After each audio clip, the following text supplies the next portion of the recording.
Hey guys, good morning. তোমরা সবাই কেমন আছো? তো আজকের দিনটা ছিল খুবই স্পেশাল, কারণ আজকে ছিল রাখি পূর্ণিমার।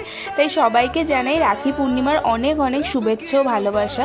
আজকের দিনে আমি সব দাদাদের একটাই রিকোয়েস্ট করব, যেরকম সম্মান আর ভালোবাসা তোমার বোনদের দাও, সেরকমই সম্মান অন্যের বোনদেরও দেওয়ার চেষ্টা করো প্লিজ। যাই হোক, দেন বাবাইকে চিকুর রাখি বাঁধলো, আমিও সেখানে গেছিলাম, কারণ বাবাইয়ের নাকি যেতে খুব এম্বারেসিং লাগছিল।